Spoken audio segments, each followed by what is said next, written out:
Father కూడా, మా నాన్నగారు కూడా అస్సలు ఎప్పుడు అనేవాళ్ళు, ఎప్పుడు మీరు పెట్టే చెయ్యి మీరు ఎప్పుడు పైన ఉన్నది తప్ప తీసుకుని ఎలా ఉండకండి చేతులు పెట్టుకుని అనే అట్లాంటివి చెప్పుకుండేవాళ్ళు. అందుకని మనకి ఇండివిజువాలిటీ మాకు బాగా ఇప్పుడు కూడా ఒకళ్ళని అడగడం అడగాలన్నా కూడా మాకు అది పడిపోయింది మైండ్లో. సో నాకు అంటే ఆవిడ మా అమ్మ ఏదన్నా కొంచెం డిప్రెస్ అయినా నేను చాలా ఎక్కువ అమ్మకి షేర్ చేసుకుంటే అన్నయ్య కూడా లేడు. అన్నయ్య ఉన్నప్పుడు ఓకే, లేనప్పుడు నేనే ఎక్కువ షేర్ చేసుకున్నాను. బట్ ద బెస్ట్ థింగ్ మా అమ్మ దగ్గర నుంచి హగ్ అండి. ఈరోజు కూడా మా అమ్మని హగ్ చేసుకోకపోతే అంటే అది నాకు మా అందరిలోనూ అంటే ఆవిడ పెద్ద చదువుకున్న వ్యక్తి కాదు, పెద్దగా బయటికి వెళ్ళి నా ఎక్స్పోజర్ కాదు. కానీ ఇవాళ అన్నయ్య కానీ విజయ, మాధవి, నేను, కళ్యాణ్ బాబు ఈరోజుకి టుగెదర్గానే ఉంటాం. మేబీ మాకు కొన్ని విషయాల్లో నాకు మా మాధవ్కి డిఫరెన్స్ ఆఫ్ ఒపీనియన్స్ ఉండొచ్చు, మా చెల్లికి మా అన్నయ్యకి అట్లా ఉండొచ్చు, ఉంటుందండి ఫ్యామిలీ అన్న తర్వాత. కానీ ద ఇన్విజిబుల్ బాండేజ్ మా అమ్మ ఇచ్చింది, ఆ లవ్ అండ్ ఎఫెక్షన్, హగ్ అవన్నీ ఆవిడ నాన్ వెర్బల్ అడ్వైజ్ ఏంటంటే అందరూ అలా కలిసి ఉండాలనేది ఆవిడ నుంచి మేము నేర్చుకోవాలి. అది ఇట్స్ ఇస్ నాట్ వర్డ్లీ, అది నోటి మాట కాదు, అది వెర్బల్గా కాదు, నాన్ వెర్బల్గా చెప్పినటువంటి. సో అందుకని అది మాకు గొప్ప, మేమందరం ఇప్పుడు అలా ఉండడానికి కారణం, అంత కలిసి ఉండడానికి కారణం, మెయిన్ కారణం మా అమ్మ.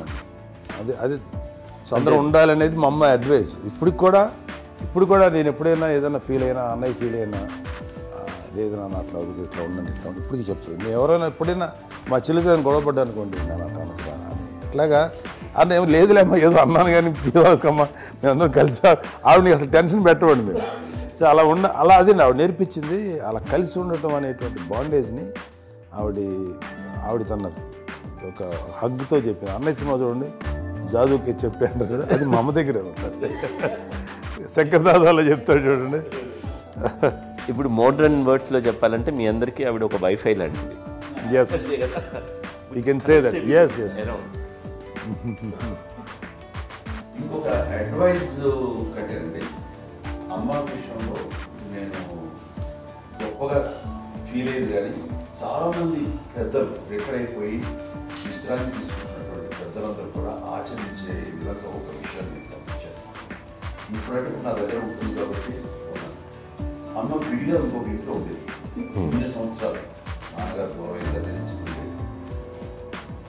5 సంవత్సరాలు ఒంటరిగా ఉండి నన్ను బిడ్డలందరూ ఎవరు నాన్న వెళ్ళిపోయారు, నేను ఒంటరి అయిపోయాను ఫీలింగ్ అమ్మకు ఎప్పుడు ఉండేది కాదు.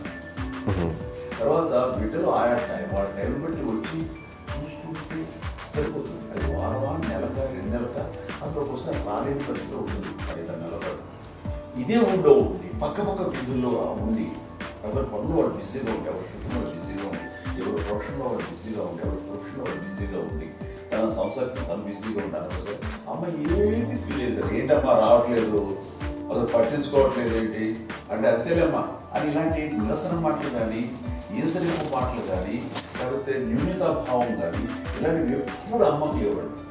వచ్చి అబ్బాయి అట్లా ఏగేసి పెట్టడా చెప్పండి, చాలా పాజిటివ్ ఉంది. ఇప్పటికీ కూడా తను సపరేట్ తీసుకుంది మైండ్, ఎంతో ఉంటుంది వేరే. ఎందుకంటే అమ్మకి మోస్ట్ స్ట్రెస్ బస్టర్ వచ్చేసినా లేకపోతే రిలీఫ్ ఏంటంటే టీచర్లు కూర్చోండి అందరూ పెట్టాం. ఇప్పటికీ కళ్యాణ్ బాబు అక్కడ తిరిగేసి ఎక్కడో చేసి నిరసన చేసి చేసి వస్తే అమ్మకి చాలా జాలి. ఆడేదో ఇంకా మేము గుడ్లా కష్టపడుతున్నాం, కానీ ఆడి ఎంతగా వెళ్ళేది టీవీలో వాటిలో అది ఎక్కువగా చూపించేసరికి వాడే కష్టపడతారు, మేము కష్టపడలేదు ఫీల్ అమ్మకి. అందులో వాడు రాగానే ఎలా వచ్చేవా అని అమ్మ ఎక్కడ కళ్యాణ్ బాబు ముందు అమ్మను కానీ తను ఎక్కడ ఉంటాడు ఏముంటుంది తెలుసు. అది చూస్తారు ఎక్కడ తను వాడికి ఇష్టమైన బిర్యానీ అవి చేసి చక్కగా పంపించి అన్నీ చేస్తారు. అట్లాగా బిడ్డలకి పెట్టడమే తప్ప బిడ్డల నుంచి ఈ వయసులో ఎక్స్పెక్ట్ చేయడం లేకపోవడం, కొంచెం పట్టించుకోవట్లేదు అని వినోద భావంలో వెళ్ళిపోయి సైకలాజికల్ డిప్రెస్ అయ్యే మదర్ నమ్మకం కాదు. ఆ రకంగా మనందరికీ మేము కూడా పెద్ద బిడ్డలు వాళ్ళ ప్రవృత్తి ఉద్యోగరీత్యా వాళ్ళు వృత్తిరీత్యా వాళ్ళు దూరం అయిపోయి మనం చాలా కమ్యూనికేషన్ గ్యాప్ వచ్చినా సరే బిడ్డలు నాకు దూరం అయిపోయి పట్టించుకోవట్లేదు. ఇలాగే చూసాము వెళ్ళి ఎంత ఇదిగా ఉండేవాళ్ళు ఏమైపోయానో ఇంకా కొంచెం బాధపడలేదు వాళ్ళకి అంటే నెగిటివ్ సైడ్ ఆలోచించే విధానం నేనే లేదు.